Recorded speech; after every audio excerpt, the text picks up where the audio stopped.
Hello, little witchlings and princelings, and welcome to your weekly Coven Summoning. My name is Ilsa. And my name is Stacy. And we're Caffeine and Conjuring, a fantasy bookish podcast where we will discuss some of our favorite fantasy reads. Welcome to our second Sidequest episode. Woohoo! Today we're going to be talking about a very highly anticipated for us, Sunrise on the Reaping by Suzanne Collins. The gut punch. Which, in publishing order, is the fifth installment of the Hunger Games, but in the order of events that everything happens, it would be the second book, because this book covers Mr. Hamish Abernathy's story. So just a little summary of the book. When you've been set up to lose everything you love, what is there left to fight for? As the day dawns on the 50th annual Hunger Games, fear grips the districts of Panem. This year, in honor of the Quarter Quell, twice as many tributes will be taken from their homes. Back in District 12, Hamish Abernathy is trying not to think too hard about his chances. All he cares about is making it through the day and being with the girl he loves. When Hamish's name is called, he can feel all of his dreams break. He's torn from his family and his love, shuttled to the capital with 3 other District 12 tributes. A young friend who's nearly a sister to him, a compulsive oddsmaker, and the most stuck-up girl in town. As the games begin, Hamish understands he's been set up to fail, but there's something in him that wants to fight, and have that fight reverberate far beyond the deadly arena. Ugh. This was kind of a weird one, because, and I'll kind of get into this is why I rated it the way I did, but, we know the outcome of this if you read The Hunger Games first. But if for someone new who's never read any of the series, if they read, in order of events, and they read this second, they're going to have parts of The Hunger Games spoiled because of the epilogue chapter. Oh, 100%. Yeah, you don't read this as a prequel. No, which, kind of irritating. It's the reason it's done Hunger Games is its own trilogy. Those are the primary works. Yeah. But then Ballad of Songbirds and Snakes, that one is considered number 0. Yeah. And then Sunrise on the Reaping is considered 0.5. That's how it's labeled or whatever. But it's definitely not a book that you just jump into reading first. Definitely read The Hunger Games in publication order, I feel. Yeah, they really didn't make it so you can read it in, the order of events as they happen. No. Which is unfortunate, because a lot of people do like to read things that way. Yeah, it wouldn't have stopped me any, I don't think I ever read anything typically, unless I'm told otherwise. But if I were to pick up a series, I would read it in publication order, not in any other order myself. Unless, you tell me to read something in a certain order, then I'll read it that way. But if I pick up a book series and if I go to Goodreads and I see that there's all these other different books within that series, I'm going to look at it as publication order, because in my brain, that is how the author wanted the story to come across. Yeah. Unless it's specifically stated that this is the correct order that the author prefers you to read a series. But 100%, if I'm going into Hunger Games and I don't know if it's a popular opinion, I don't know if I am completely left field, whatever. But if I were to look at the Hunger Games series, I would initially start with Hunger Games. Yeah. I wouldn't go back to A Ballad of Songbirds and Snakes. Just my own, me. But, like you said, you don't even want to read a song or the Ballads and Snakes one because of the character and your just hatred for him. Yeah. But that's just me, because I do know there are still a lot. there's still a lot of Hunger Games fans that have read A Songbird or Ballad of Songbirds and Snakes and have enjoyed it, but I don't think I don't know what Suzanne's purpose was for that Songbirds and Snakes, because we know, okay, and I know that like we should probably have said this to start. There's going to be spoilers for like everything. Yeah, anything Hunger Games related is going to be talked Yeah. about, because Yes. for what we've already said, like, it's interconnected timelines, and it's just a mess. There's no not spoiling things. No, there's not. And The Hunger Games has been out forever, so go read it. Yeah. And then come back and listen to us. But no, I have such a hatred of President Snow's character that I have no interest in going back and reading Songbirds and Snakes, because I don't care for his story. I do not care about his origin story. I do not want, like, did she write it in the assumption that like he would be redeemed in any way? Like, is that what? I'm not going to say Like, anything. I have read it. I did like it. I think I rated it 4 stars, which is higher than what I rated this book. Ugh. I don't think I could do it. Like, I got no interest in, maybe for whatchamacallit, what's her name? I can't remember what her name is in Songbirds and Snakes. Lucy Gray. Yeah. Like maybe for like her side of it, because of how much that ties into everything else. But I don't like President Snow, and I just don't care. But that's what I was getting at with, like, if you read it first, you don't know anything about this character yet. You don't know that he is going to be the villain. You can enjoy the story for what it is, and then turns into the villain and goes into the rest of it. Yeah. And then that has its issues too, because if you do end up liking him in those books, in the first book, or in the technically number 0, but then just to find out that he is like one of the worst villains in like literary history. I don't know, like the way I look at it, like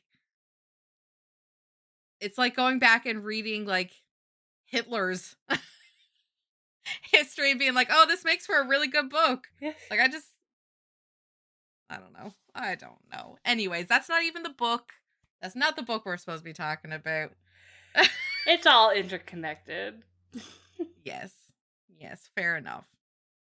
So why did we pick this book? Let's just start there. Because we both love the Hunger Games, and we love Haymitch. I love Haymitch. I don't know about you, Don't but we ever? Oh, I have cried so many times reading this book because of my absolute love of Haymitch. Yeah.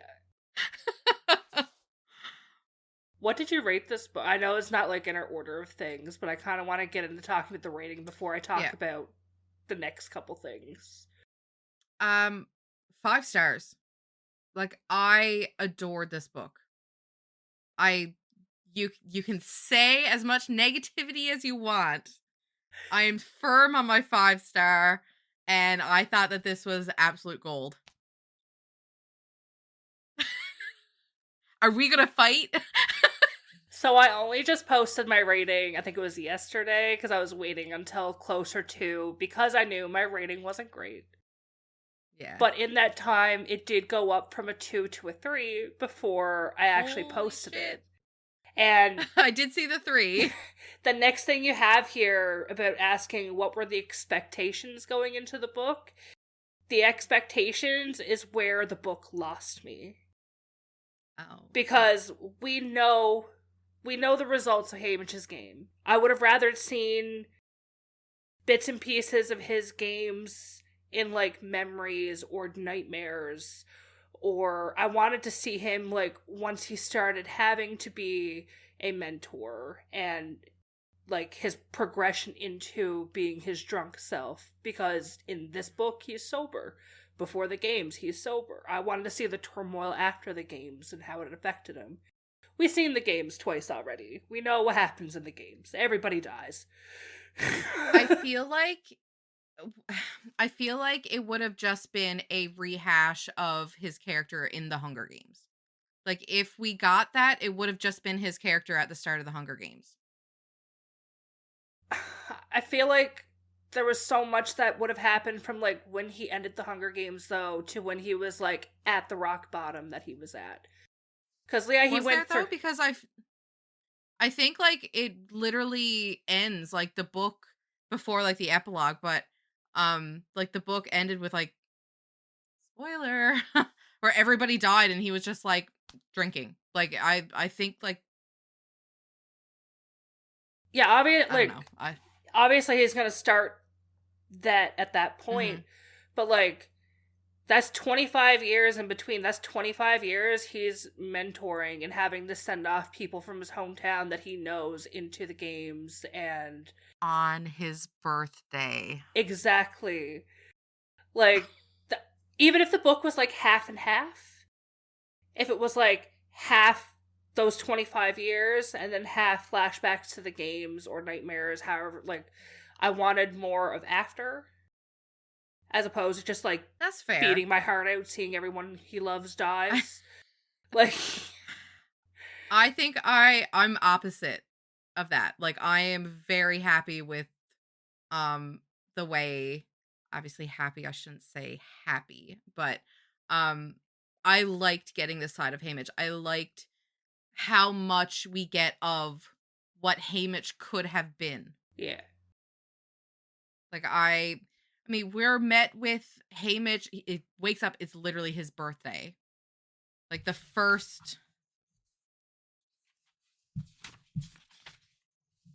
literally the first line of the book is "Happy Birthday, Haymitch," and for one, that was like a gut punch right there because you realize that his birthday is on Reaping Day. Yeah. Like, happy birthday, Haymitch.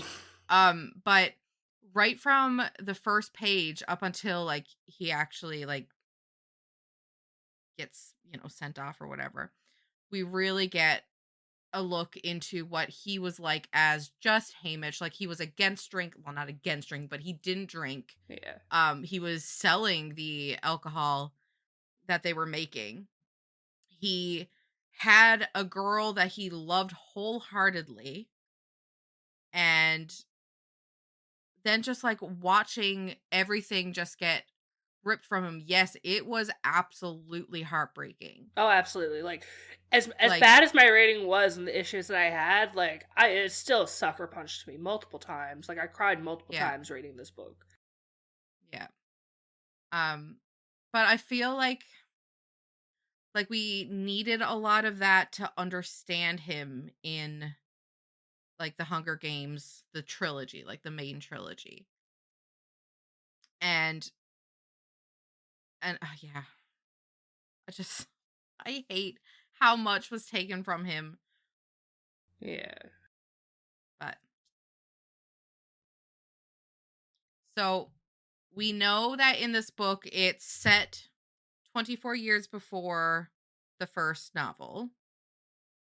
And it's not the first quarter quell, right? It's the second quarter quell.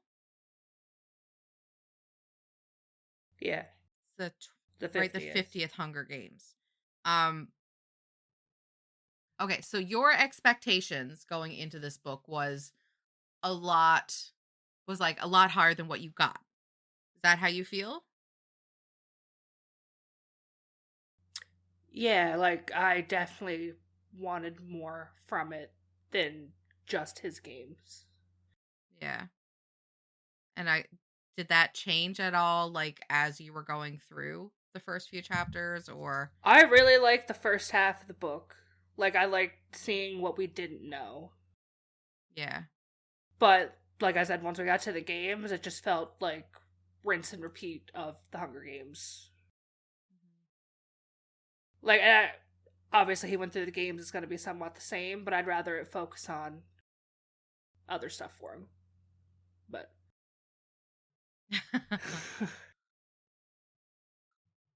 like, I love him and Lenore.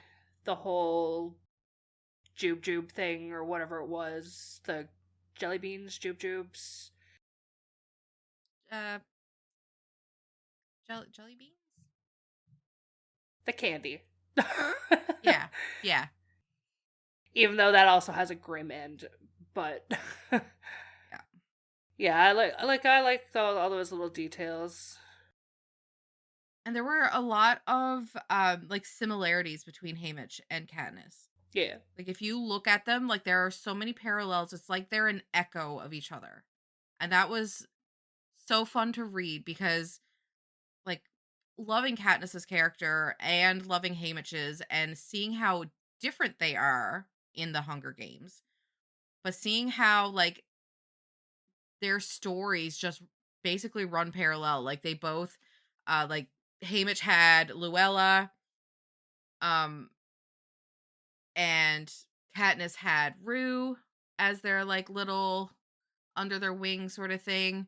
Um, which by the way, Luella's death at like before it even really started was absolutely fucking bonkers.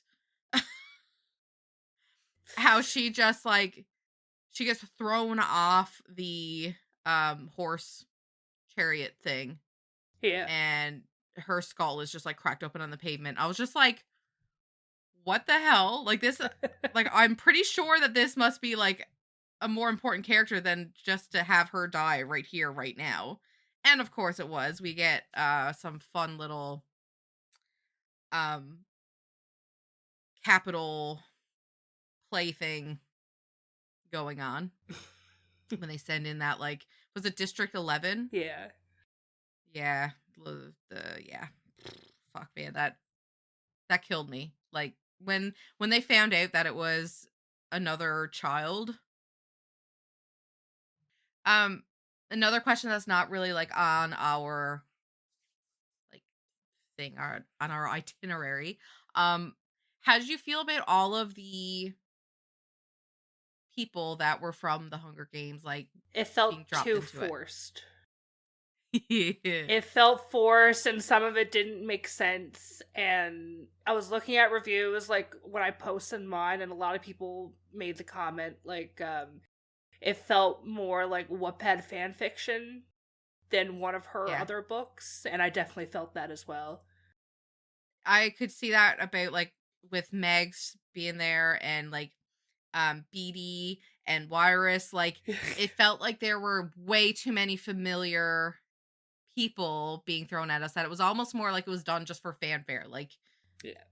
Like not really logical, but I still was giddy when so many like familiar names were popping up and so there was still a part of me that was like, yes, like I love Beatty or Wirus is such a fun like bonkers character and like just seeing what they were like the 25 years prior to when we see them in the Hunger Games. Yeah. But holy shit. I don't know if it was mentioned in the Hunger Games or not, but Beatty's son. Yeah. I didn't know that Beatty had a son. I don't know if that was mentioned in the Hunger Games. It's not. It's not. Holy shit. At Like, least that not is that I picked devastating. up when I was reading it. No, same. Anyways. So did you find that it was like a hook you right at the start, or was it a slow burn? It's kind of hard to ask you these questions since you rated it originally a 2. Like I said, the beginning of the book, loved it. Yeah. Like from the first chapter, I was really enjoying it. Wanted to see where it went. And it didn't fall off until like the second day of the games, essentially. And then I was just kind of like, Okay. wanted to skim.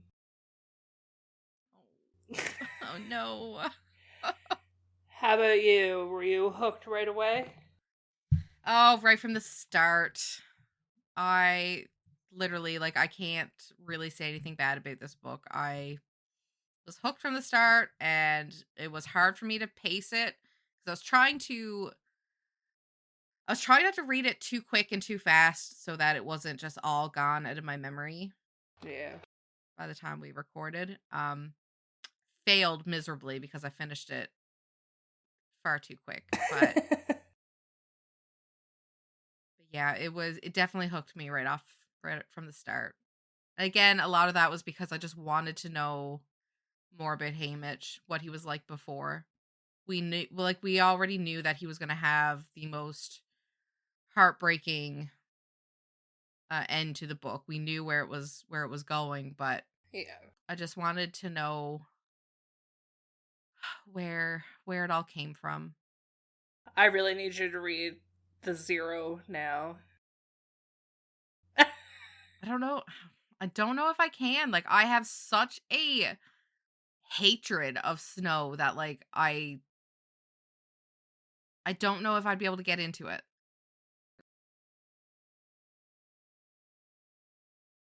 Okay. So, who did you find was your favorite character out of the whole Haymitch, obviously. Okay. Besides Haymitch.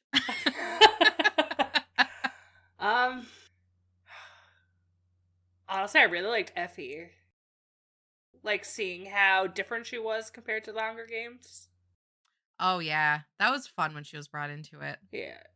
Cuz like you kind of expected it the way that like she was Missy's cousin, right? And she was just like, "Oh, my cousin, like let's bring in my cousin and she'll help or whatever, however that played out." And I was just like, "Please tell me this is Effie. Please tell me this is Effie." I really liked Maisley. Yeah. She was like the character that you really didn't like at the start, but at the end everything just came together for her. And like she ended up being I don't know how to just a surprising character. Yeah. Who was your least favorite? Aside from Snow. Fuck. um my least favorite. Can I say Lenore Dove? Oh, thank God, because she's mine. I can't fucking stand her. Yeah, she was a hard one to like. I don't know if it was because she was so like I don't know, like eccentric or not eccentric, spidey and like trying a little too hard to She's a pick-me. Yeah. In like the worst way. But like Haymitch loved her, so I feel like there has to like a part of me was still like obviously wanted her to be okay, like to be with him and whatever, because Haymitch loved her. That was literally the only reason. Yeah. But if I were to pick anyone for Haymitch, it would not have been Lenore Dove. No. So.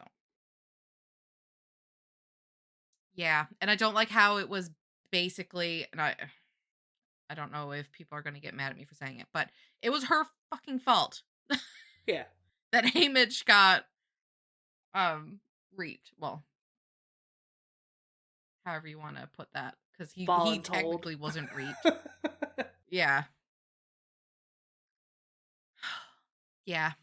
She's gonna have to be my least favorite. I'm glad that we agree on that. Yeah. So we also touched on this as well. Who changed the most character growth wise and wasn't believable? For me, it's Maisley. I'm assuming it's the same for you. Yeah. Yeah. Same. Yeah. And her death. Yeah. Did the character relationships feel organic to you? Either romance, friendship, rivals? Not Haymitch and Lenore. That just did not seem to make sense in my head. But I feel like everything else felt pretty organic, like the way that he felt protective over the younger tributes. And that sort of mirrored the way that he was with Katniss and Peeta too. Yeah. Like, I know not really at first because he was haymaging. But also, something else that made me cry so much. The way that he always called Katniss sweetheart, and he was calling Luella sweetheart. And also another little tidbit about how Maisie Lee had the mockingbird thing. Katniss had the mockingbird thing. Mm-hmm. Pin or whatever. So that was a pretty cool little. Anyways, that's not an answer to that question. But but yeah. I think it was believable. Did you think it was believable? Because So back to the Haymitch and Lenore and the no. If, like, obviously he's changed so much since he was initially put into the games till now, but Lenore's character type seems like the furthest thing that Haymitch would put up with. Yep.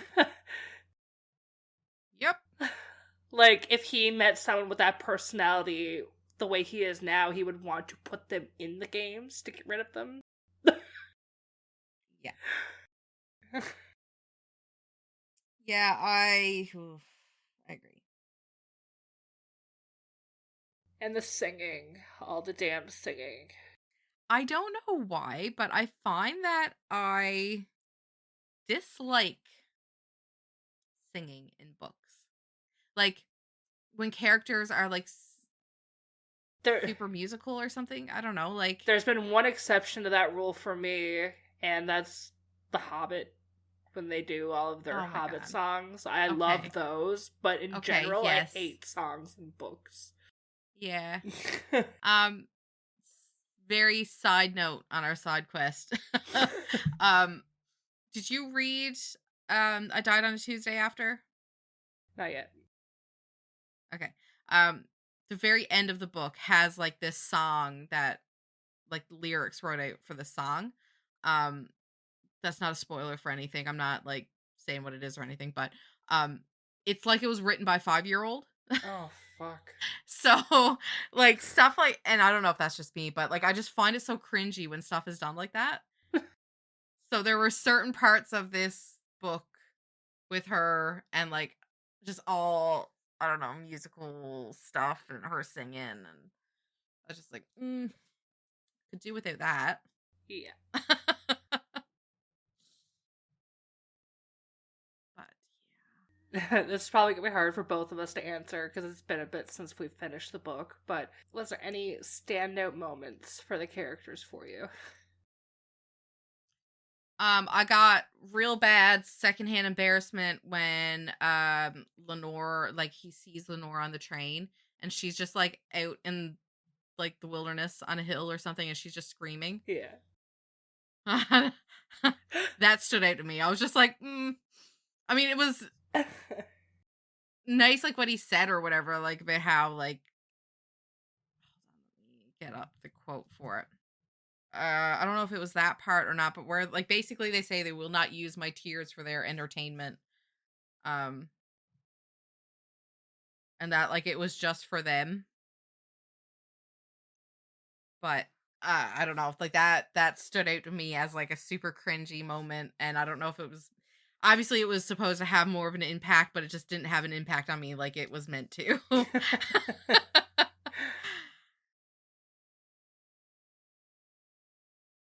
How did you feel about like the pacing?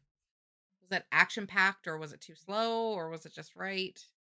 It kind of went back and forth. Yeah.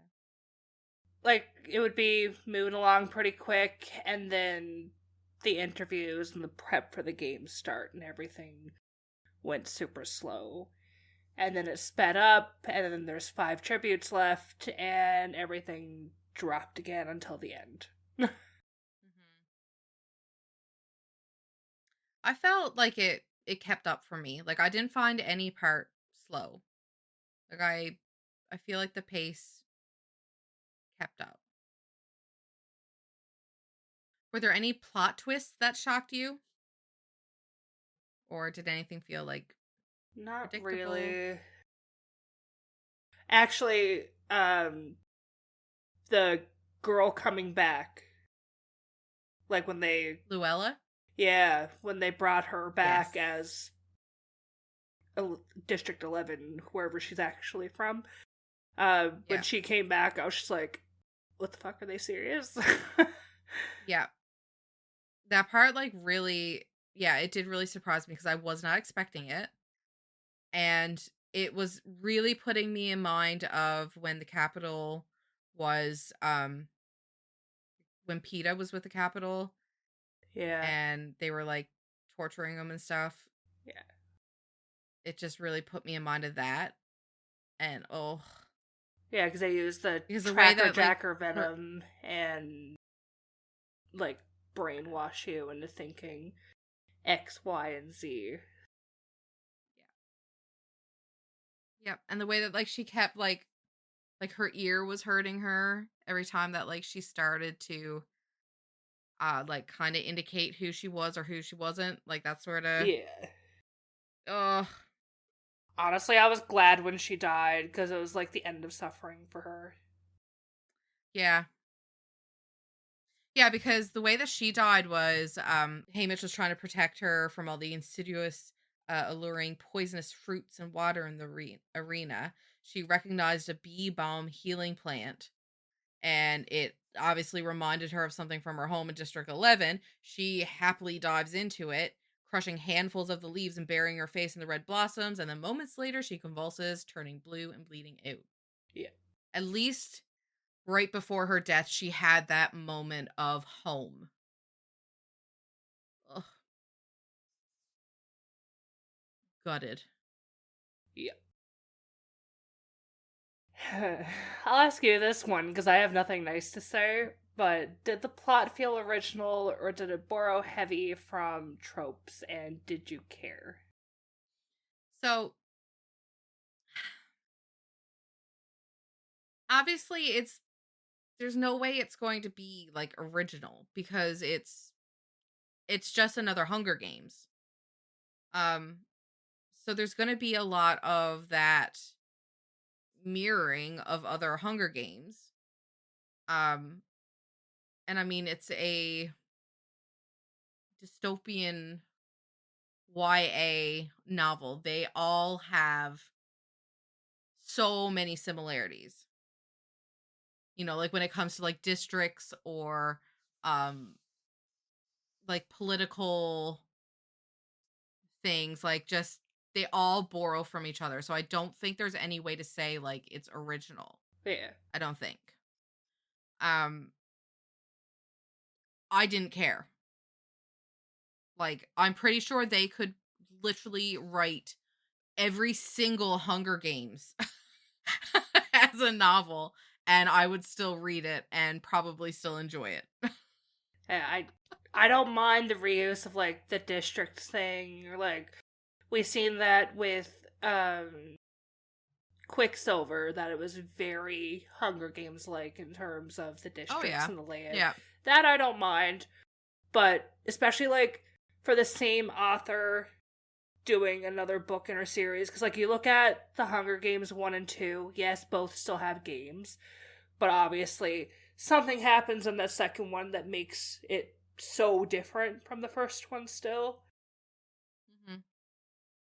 Yeah, because it was a quarter quell for the second book. Yeah, and So it just was going like, to be super different. yeah, it needed, and that's why I'm saying I wish it was like half and half, because it needed, for me, something else to make it worth reading.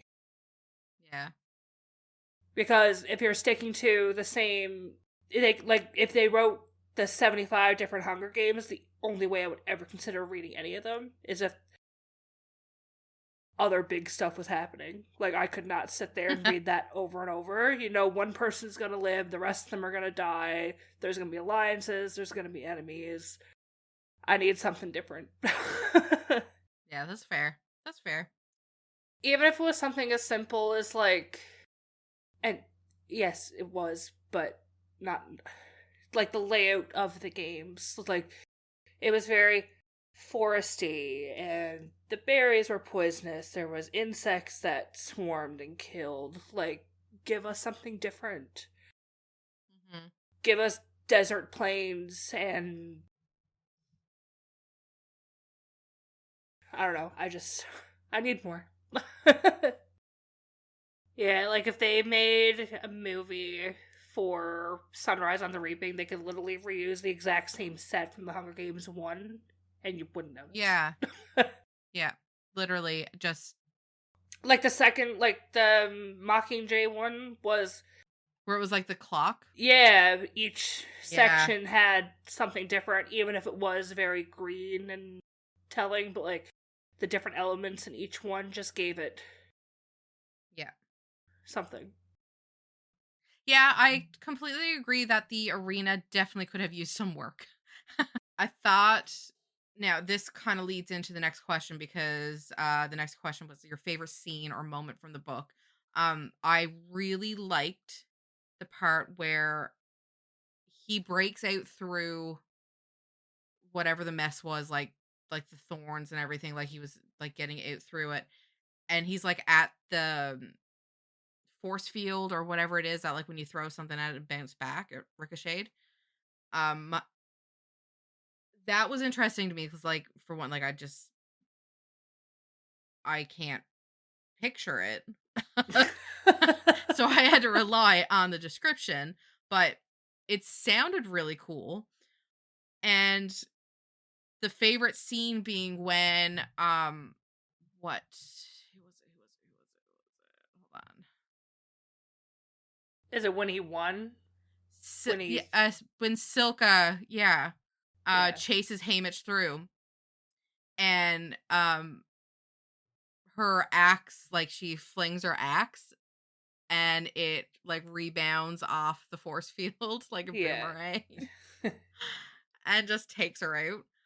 Like that was obviously like my favorite, like the pivotal moment, obviously, because I mean Haymitch Same. wins then, but it's just, man, what a way to actually like to win. Yeah, Did you find that like the book itself was easy to picture? yeah. Yeah. Having seen the movies for the Hunger Games, and especially watching them like while I was reading this, uh, definitely helped revamp my mind into picturing it a little better. But nothing I found was too odd to picture. Mm-hmm. I wish I could share my seeing things like a movie in my head while I'm reading them with you. I wish that too. I think this is why I'm like um okay with AI things. Like obviously not when it comes to like stealing people's jobs and stuff like that. But when there's a scene that I want to picture, I can just plop that into AI and just ask it to generate me a picture of it. And it gives me like a pretty good visual of it. But yeah. Other than that, I need to rely on you sending me fan art of of books that I don't want to look up to get spoilers. Which some of those are probably AI as well. Yes, especially if you're getting them off like Pinterest. Like Pinterest is just covered in AI Yeah, pictures most now of the too. artwork that I try and get for our podcast, I try and make sure it has a watermark of someone's name on it. So at least then I feel like it came from someone. Yeah. Yep, that's Someone fair. human.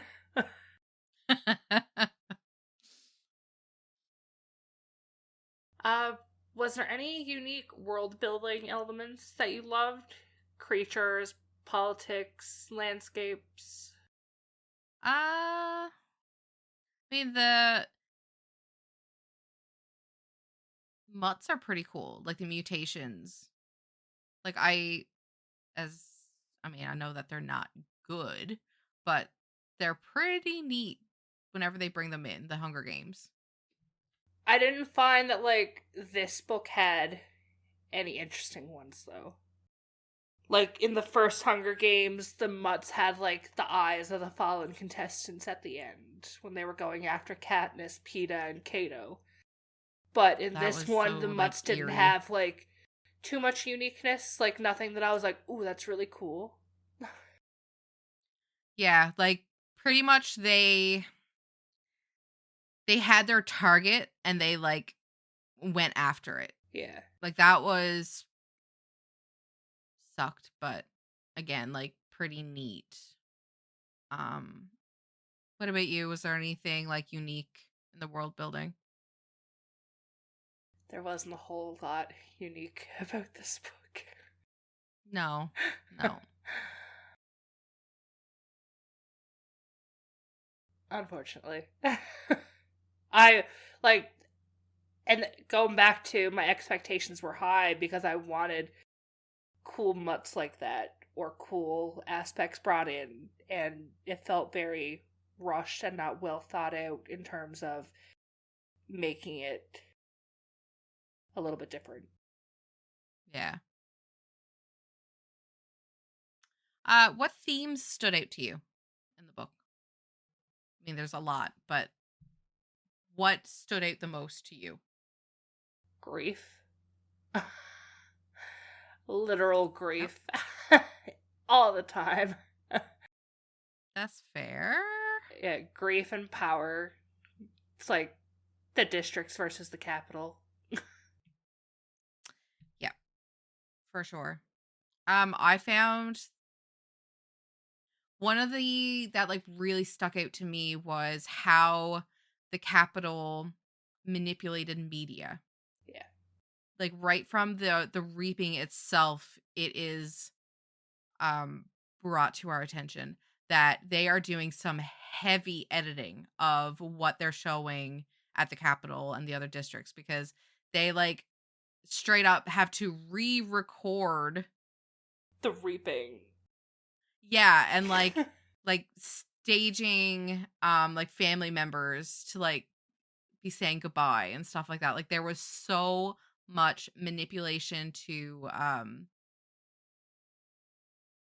like what they were showing, and it just really put me in mind of nowadays what we have going on with like how much our media that we consume is highly edited. Yeah. Yeah, the propaganda is crazy. In book and real life. Oh my god. Yeah. Because at one point he even says like they've added the sound of Welly screaming, which didn't happen. Maisley and Merritt appeared in the sky together. Does no one remember, or did they show the audience a different sky? And um also Plutarch, that was the game master in the Hunger Games, right? In the second one. Yeah. So like getting him as a cameraman in this book was pretty cool. Yeah.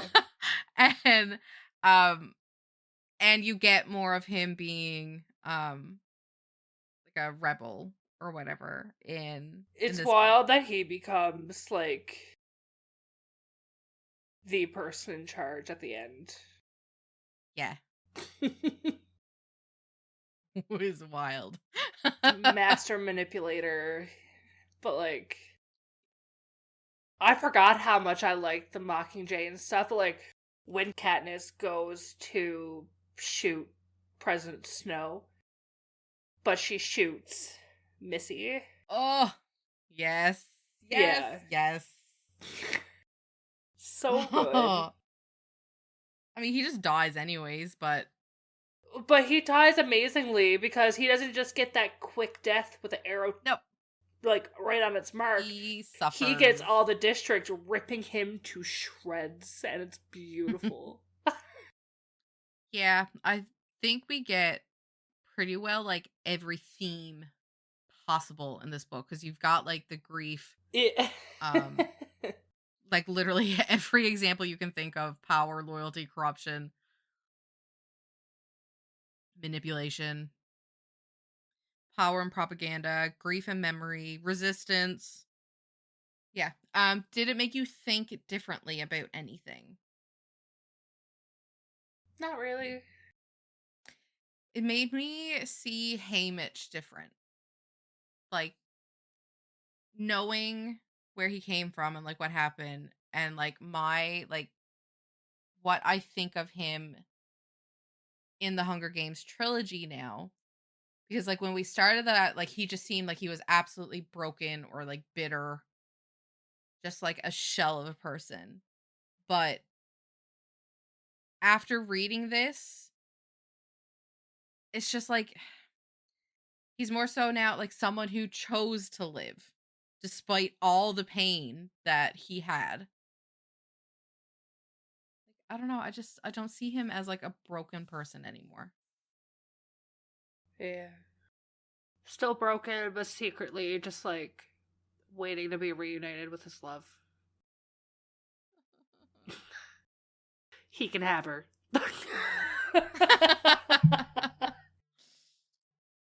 So overall, I'm still keeping with my 5-star. I still really liked the book. And I'm gonna stay with my 3-star. Or maybe 2.75. Ooh, bringing in the quarters. Yeah, it went from a 2 to a 3 because I was like, it's not bad enough to be a 2 because I did still enjoy it, but 2.75 is because it's not quite as when I look at other things that I have at 3, I'm like, it's not quite there either. My 3-star is just like my catch-all for like all books that I liked, didn't love, but I can't say that I didn't like it. So like there's a lot in my 3-star that like if you put them like side by side, they probably would never like match up to each other, but it's just 3 stars the catch-all. My 4 and 5 stars are where I'm picky, like where I have to think like, do I want this to be on the same level as Akatar or whatever? But yeah. Are you excited for the movie? I think so. So far I've really liked how well they've done the movie adaptations of the books. Yeah. So I think I am just as equally excited about this one. I hope they don't do what they did to Mockingjay and made it 2 parts because there was no need. There's never a need for that. There was so much dead time in those movies that could have been cut out to make it one movie. Like, if it's gonna be a money grab movie, I don't care about it. Yeah. Yeah, literally they do that so much. With so many final books, they're just like, I know how we can milk some more money out of this. Yeah. Let's make it 2 movies. The Deathly Hallows, The Hobbit, Mockingjay. Yeah. There's so many. Twilight. Oh, yeah.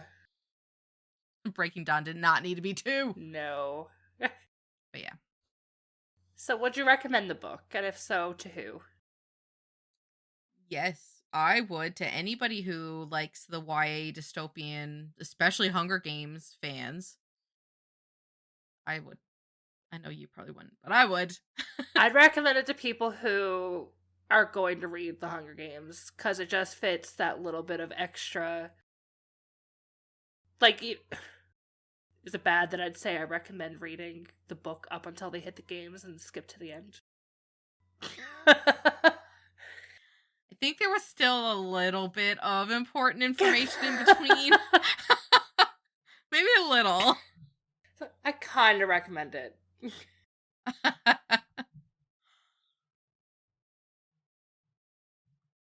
Yeah. So, in our normal little rating out of 10, what would you rate it? With our little, the fun system that we did last time. So, like, out of 10, I would probably do, like, 3.5 glasses of whiskey out of 10. Ooh. Right. Okay. I think I would do 9 rebounding Silka axes out of 10. I don't know if that sounds like it would be a good rating or not, but it is.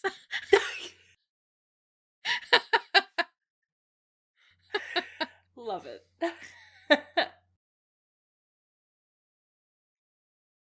So obviously this book is in the process of being turned into a movie adaptation. They have a cast already. Do you like the I cast they chose, or do you have a fan cast that you would rather see?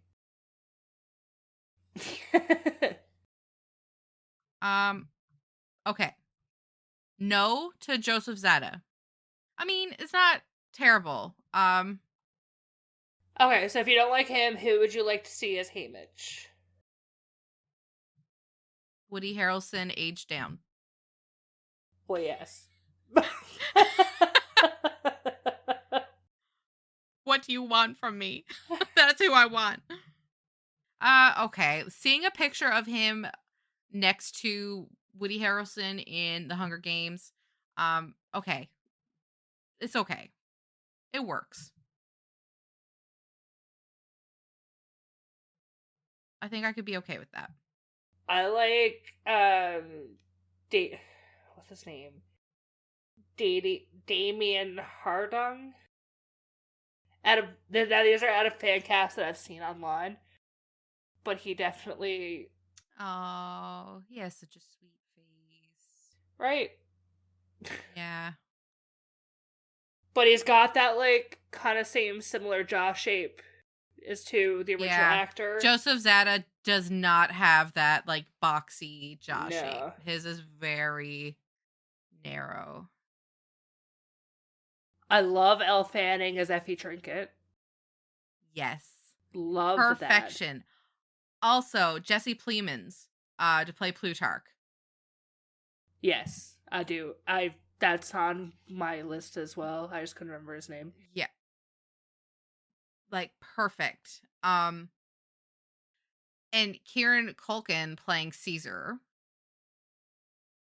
is like pretty good actor to play a young Caesar. Yeah. And I love Maya Hawke as Wyrus. Yes. Oh, she's gonna do so good in that role. Yeah. Oh, I'm so excited. 2026, right? That's the release date in November. I hope they add a little more to it. No doubt, like once they go through it all, they'll add stuff to make it like way more of a pop. What is your caffeine rating? Was it a chill decaf or a stay up till 3 a.m. high caffeine chaos read? It was a watered down dark roast. Okay. Like you may have left the pod in for a second cup? Yeah. Yeah. Okay. Okay. Yeah, I think for me it was a like a medium roast. I think coffee. Like it was not like a crazy, but it was enough to just keep me going. No slow, just steady. Yeah. That's what I'm going with.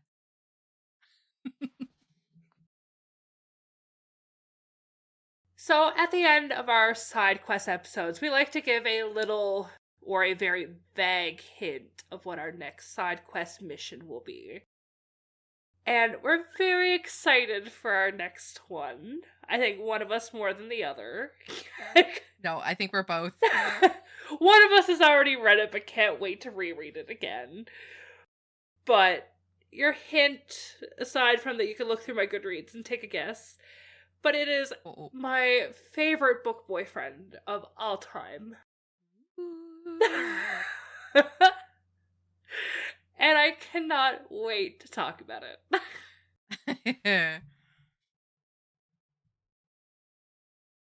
So that concludes our second side quest episode. We hope you're enjoying them as much as we are, and today's double feature with our regular episode as well. So until next time, our next side quest will be October 1st. Seems so far away, but I'm still so excited. It'll be a time. Well, we'll see you for our normally scheduled programming on Tuesday. So until then, bye. Bye. And with that, our Coven summoning comes to a close. Don't forget to hit the subscribe button on Spotify or Apple Podcasts.